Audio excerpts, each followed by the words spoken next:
Hello, everyone. We're back for your favorite podcast of the week. It's Location Weekly. It's episode number 584. We are recording on August the 30th. Yes, the month is almost done, and it'll be fall and school and all those things that we're all looking forward to. I know. No, we're not. We want more summer. Anyhow, we're here, and Brianna's back from her vacation, and it's also her birthday today. So happy birthday, Aubriana. How are you? What's happening? I'm great. Vacation was amazing. Didn't want to return almost. But it was a great trip. It was beautiful. Taking the catamaran around the British Virgin Islands and yeah, just snorkeling and seeing lots of beautiful things and new adventures. So very grateful for that time away. I am sure you and Rob had a great time last week though. Yes, thanks to Rob for filling in. It was good, and it was one of those like whenever Rob comes on the show, it almost doubles the length of the episode because he talks, and it's good, and we just get like engaged. But it was fun, and hopefully he'll. I implored him to join us so that we can have all three of us on this. For an episode soon, that would be fun. But yeah, it was good. Yeah, I agree. It's always fun to have three of us. Lots of friendly banter and different opinions. But thank you, Rob, for jumping in so I could enjoy a disconnected vacation. Yeah. So as per usual, we have four stories that we want to highlight this week, and as always, I'll let Aubriana kick us off. All right. Well, let's start with some very healthy snacks, Doritos.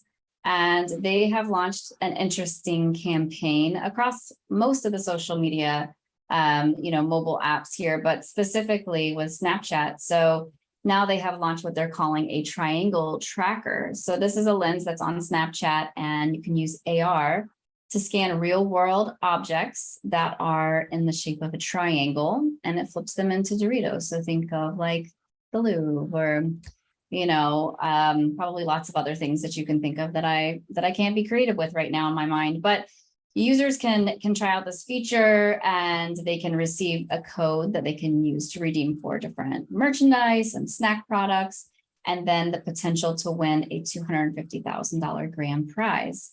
They're also adding to the fun with some interactions on TikTok, and they're bringing in like logos from other brands like Guess, Xbox, so you can have like a custom chip themed jean jacket from Guess, or you can win a Doritos controller skin for your Xbox handle.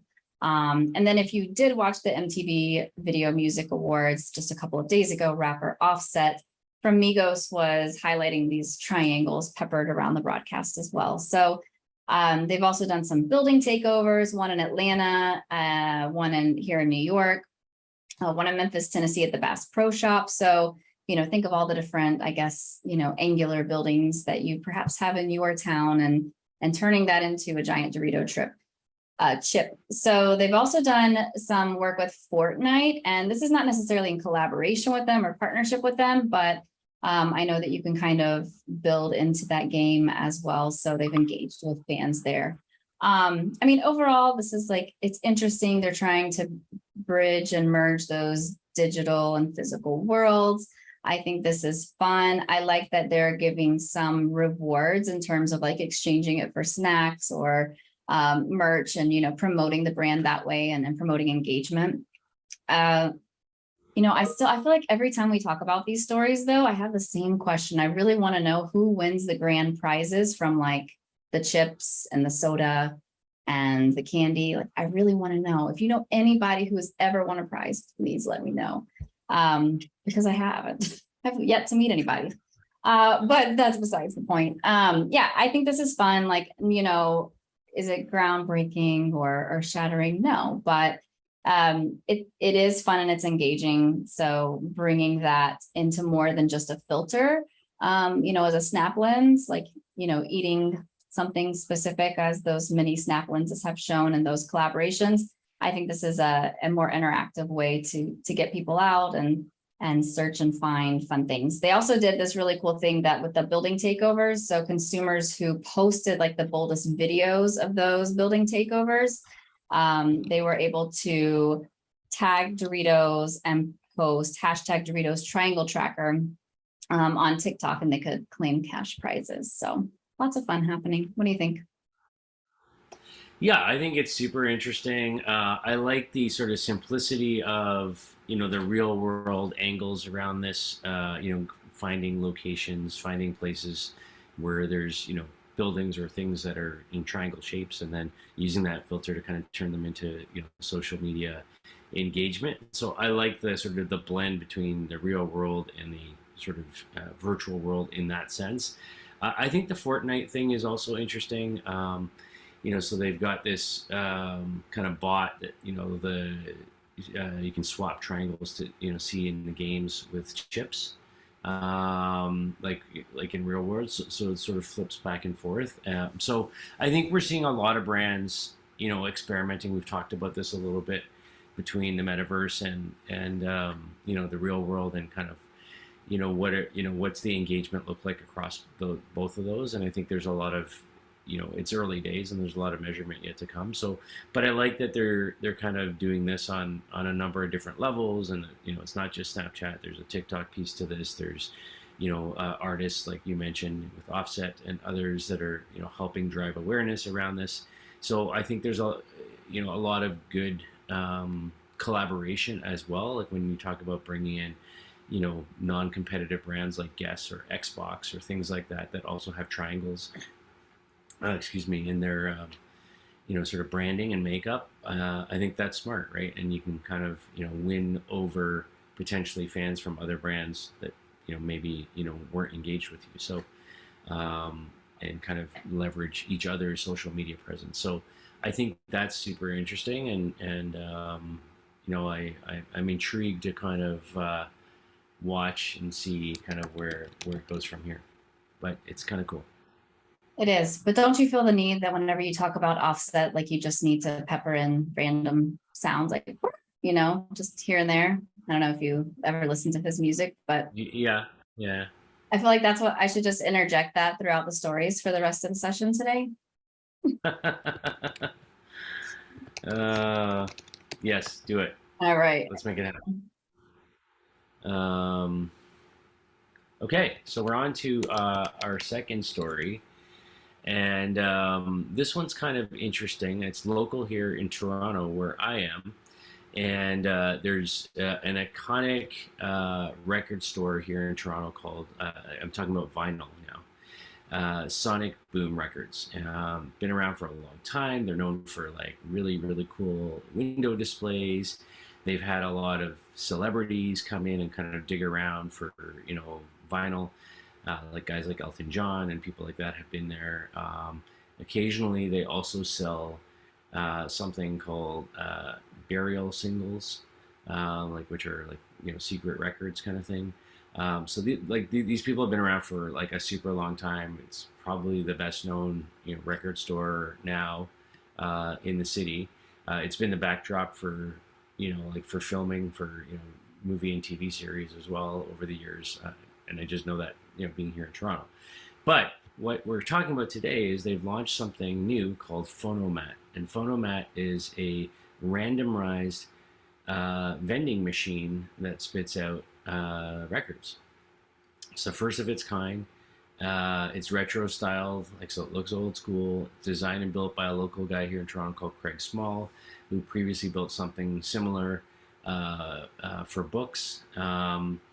And I think what I like about it is that you basically have to go up to like kind of the the cashier at Sonic Boom, and you get these custom tokens that you can buy there, and then basically you go up to this vending machine and you press a button for your choice of whether you want a 7 or 12-inch record, and then basically you pop your token in and away you go. And it's completely randomized. You don't know what you're going to get. It's not like a jukebox where you're like sorting through and choosing the thing. A surprise record comes out of the machine. And then the other part of it that I think is really interesting is in order to drive traffic to this and engagement and to get people to want to do this, especially collectors, they have included in these randomized records that pop out of the machine something called branded obi sashes. So obi sashes are these printed strips that are prized in particular by Japanese record collectors or Japanese issued vinyl. And it's like a marking that basically has some some printing on it on this sort of paper strip, um, and it's they're limited edition, they're collector item things, and they're sort of hiding these in the vending machine along with the other stuff, so you have a chance to kind of get your hands on one of these things. So I think it's kind of cool. Obviously you can't get more location based than a vending machine. But I like that there's this sort of randomized element to it, and there's still engagement with the store. You have to go get a token and things like that. So I think it's kind of interesting. What are your thoughts? Well, I mean, I'm a sucker for vinyl, so I have a small yet like pretty okay collection so far. I'm just getting started, I would say. But I inherited a lot of like great vinyl records from mostly from my in-laws, and just had like built upon it over the years. So this to me would be really fun. I like the experience of going into the store, and such an iconic store at that. And most of the time I think getting something random when it comes to music would be, I might stump my nose at that. However, I think this is likely a very curated collection that's here within this vending machine. So I highly doubt that you're going to get anything really terrible.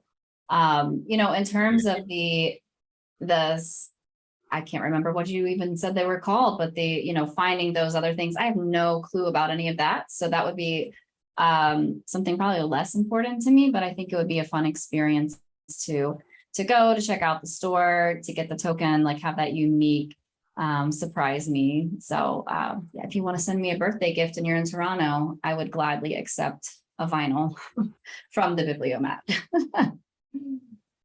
Right. Yeah, so I think it's cool. I'm gonna go try it out later this week. I'm gonna go down to the store and kind of give it a go and buy a token and see what I get. Yeah, Why not, right? Seems pretty cool. So looking forward to doing that. amazing. All right, well, let's switch gears a little bit over to QR codes. And I know that we talk about different interactions and the growth, and I would say like steady yet slow incremental growth that we've seen in QR codes over the years, specifically throughout the pandemic, and using them for, menus and forms and all of those things. Well, now Instagram is allowing reels and posts and location to be shared through QR codes. So, this is interesting to me because they're allowing users to share anyone's posts through this QR code. So it can also be searched through the searchable maps experience, sharing a QR code that is, representative of a specific location. And while we typically are sharing posts through like those, DM or through a URL, if we're sending it via text, these could be effective for marketing campaigns. So think of probably like, out of home media and being able to scan something that then goes into a post or interactive. They gave the example of the Coinbase Super Bowl ad and highlighting businesses. So I think that the goal here is really for it to be easier for people and businesses to share specific content. And when I think of people, I don't think of people like myself and how I use Instagram likely, but more influencers or perhaps musicians, to be able to share upcoming things. Because when you're on your phone and you're on a mobile app, like you're not really scrolling to scan something. But if you are out and you are engaging with a location or, perhaps the Sonic Boom record store and being able to scan a QR code there, and being able to link into specific profiles and tags and locations and reels and all of those things. I think that's it's a good business application mostly, but I don't see this as a great consumer engagement. Yes, but like one-to-one, you and I sharing it with each other, likely not. So I think this is, it's a good development. Is it the end all be all? No, but I do think it's easier to be able to engage with QR codes in the real world than it is to have to type in and search for an Instagram handle. So I like that aspect and ease of use there. And I like that it can take you to specific content from like a real perspective or even a location perspective. So I could see this being used for things like, we talked about a scavenger hunt, right? Like being able to move you from one location to the next, or be able to tell a story that's more interactive, that you can scan different QR codes along a specific journey while you're in the real world. So I think there's good applications for this, more so like on campaign and business side. Yeah, I mean, I agree with everything you said. Like, I think it's, it's just a way of engagement now, right? Like, we're so used to, in these last few years in particular, scanning QR codes to open a site or to launch a, a survey or to do whatever. And I think, adding this as a way to share your reel or your post or your location, I think makes sense. I like that they made it very simple as well, where you can kind of, just go to the three dot menu and there's an option right there in Instagram to, create the QR code, or you can apparently on your on the web, you can just do a /QR at the end of your URL and it will generate a QR code as well. So I think, like the simplicity of and the ease of sort of implementation of this, I think makes sense. Yeah, I'm with you on I think it's, more likely to be used from a campaign perspective. But yeah, I can see where, maybe it might eliminate a step or two for people, like in your friend network, to, instead of, launching the snap map and then looking around or whatever, or things like that, to be able to just, scan the QR code and know where, so and so is. So, I think that could be good. Yeah, but I think there's a lot you can do with this, whether it's scavenger hunts or, sort of, creating real world experiences that are, initiated by the scan of a QR code that then link back to, some sort of content. And as you were talking, I was thinking back to, if you remember, years ago, we covered a number of different platforms that were, audio content that were tagged to specific locations.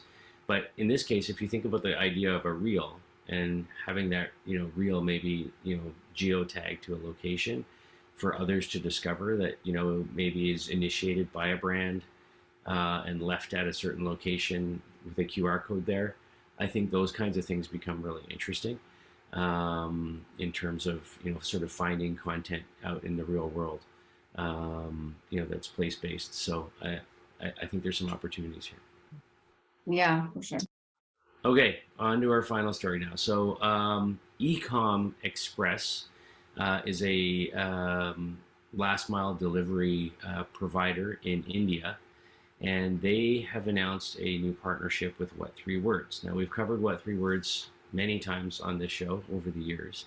If you're not familiar with it, it's a kind of a new world method for addressing a location, like a physical address, if you will. So instead of having a zip code or postal code or things like that, it's basically a precise delivery area that's defined to 3 meters square, and those 3 meters are then defined by a made up set of 3 words.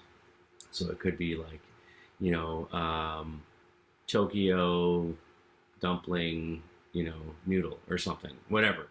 Whatever, but it's 3 words that then belong to a 3 meter square point in the world. And so they're doing this in India now with Ecom Express. And the idea is to just be more accurate and be more responsive, get the, whatever the product is that needs to be delivered to the end consumer out as quickly and as efficiently as possible. And in a market like India, where you have dense population, you have things all over the place, not just stores and restaurants and things like we have here in North America, but a store that might need a delivery might be, a vendor on the side of a road, that needs, ran out of product and needs something delivered real time, to, keep fulfilling orders.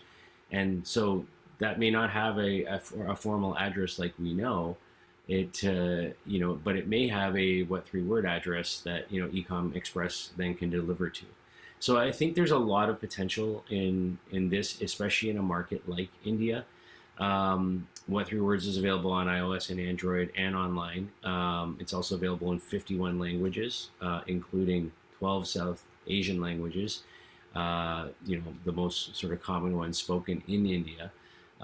So I think it has a lot of potential here to really make Ecom Express's business, much more efficient, and help them, be ready to grow and succeed when they're already a dominant player. Yeah, it seems like we're talking about these types of partnerships with what 3 words a lot. It makes a lot of sense, especially in more rural areas, or like you mentioned, just areas where there's not an exact address or perhaps guiding to a specific entrance. I love all of these applications, and I would say, what was it? Dumpling Tokyo Noodle sounds like a place I would like to go. So count me in for that. Yeah, yeah. Let's do it. Yeah. So I mean, I think all of these stories this week, kind of speak to, just the continued need for, technology innovation and application, and the power of location data, and whether you're sharing the data or you're using the data to facilitate a better transaction. It's central to almost everything we're doing today in business and in technology. And even in our personal lives. So, anyways, that's the show for this week. 4 great stories. Thank you everybody for listening and watching. We appreciate it. If you have story ideas, please reach out to us, or feedback. We'll take it all. And that's a wrap. Episode 584 of Location Weekly. We'll see you next week, everybody. Have a great week. Bye. Bye.